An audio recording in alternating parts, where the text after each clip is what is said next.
अस्सलाम वालेकुम। मेरा नाम डॉक्टर मोहम्मद एहसन फ़ारूक है। मैं लाहौर जनरल अस्पताल में असिस्टेंट प्रोफेसर मेडिसिन हूँ। आज मैं आपको शुगर के हवाले से एक इम्पॉर्टेंट पैगाम देना चाहता हूँ। तो उसमें मरीज़ों को जो शुगर के हवाले से जो एहतियात करनी चाहिए, जो उनको लाइफस्टाइल मॉडिफिकेशन करनी चाहिए, ख़ुराक में जो एहतियात करनी चाहिए, जो एक्सरसाइज करनी चाहिए, उसके हवाले से मेरा पैगाम है।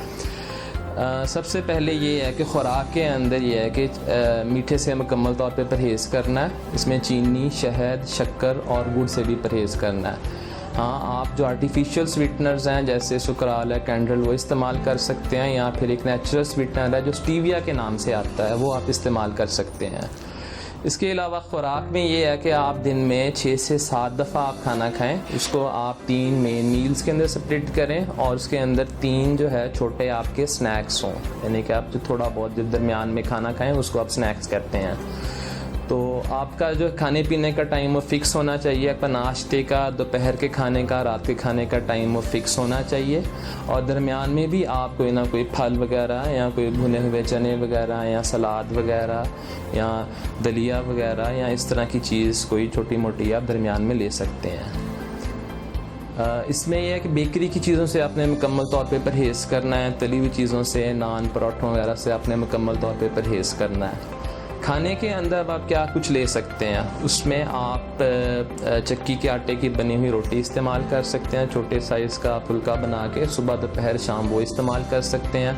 आप ब्राउन ब्रेड के स्लाइस आप यूज़ कर सकते हैं। दलिया वगैरह जौ का बना के आप वो इस्तेमाल कर सकते हैं। मकई के दाने या मकई का आप आटा वो इस्तेमाल कर सकते हैं। तो ये चीज़ें आप ले सकते हैं। सब्ज़ियाँ आप सारी की सारी इस्तेमाल कर सकते हैं।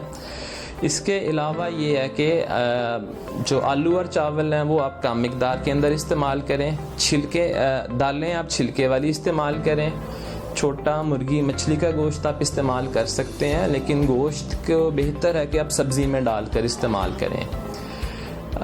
इसके अलावा जो फल तकरीबन आप सारे के सारे इस्तेमाल कर सकते हैं, लेकिन आप कोशिश करें कि दिन में 1 से ज़्यादा फल ना लें और हिसाब से आप इस्तेमाल करें। फलों के जूसेस वगैरह से आप मुकम्मल तौर पे परहेज़ करें। कोई आपने जूस वगैरह नहीं इस्तेमाल करना। ये खाने की कुछ एहतियातें होंगी। इसके अलावा ये है कि आप रोज़ाना एक्सरसाइज करें, वॉक करें। आप रोज़ाना कम से कम आधा घंटा वॉक करें और हफ्ते में आप कम से कम ये है कि 5 दिन आप रोज़ाना टाइम फ़िक्स करें, वॉक करें, यानी कि हफ्ते में आपकी 150 मिनट्स की वॉक होनी चाहिए।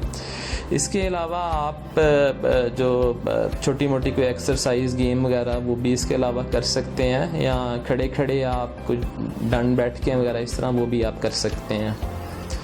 तो इसके अलावा तीसरी चीज़ जो है वो मेडिसिन है। अगर आप परहेज़ अच्छा करें और एक्सरसाइज अच्छी करें, वर्जिश अच्छी करें, तो आपकी मेडिसिन की मिकदार कम रहेगी। लेकिन अगर आप परहेज़ अच्छा नहीं करेंगे, अगर आप एक्सरसाइज प्रॉपर नहीं करेंगे, तो आपकी मेडिसिन बढ़ती चली जाएगी।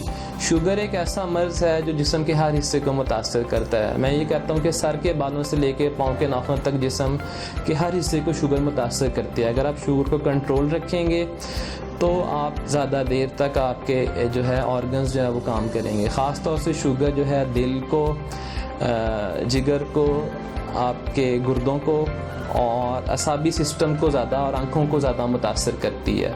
ये सिस्टम सबसे ज़्यादा मुतासर होते हैं। अगर आप शुगर को अच्छा कंट्रोल में रखेंगे तो आप ज़्यादा देर तक जो है इनसे काम ले सकते हैं। तो आइए जो है हम जो है सब मिल के हेल्दी लाइफस्टाइल अपनाएं। खाने पीने की एहतियातें जो बताई हैं, एक्सरसाइज बताया, इसके ऊपर हम अमल करें और अपने वज़न वगैरह को हम काबू में रखें, तो इंशाल्लाह हम शुगर से होने वाली पेचीदगियों से बच सकते हैं। जी, आखिर में मेरा पैगाम ये है कि हेल्दी लाइफस्टाइल अपनाएं। ख़ुराक में, खाने पीने में जो एहतियातें बताई उस पर अमल करें, रेगुलर एक्सरसाइज करें और मेडिसिन को अपने वक्त से इस्तेमाल करें। इस तरह आप करेंगे तो आप इंशाल्लाह पेचीदगियों से बचे रहेंगे।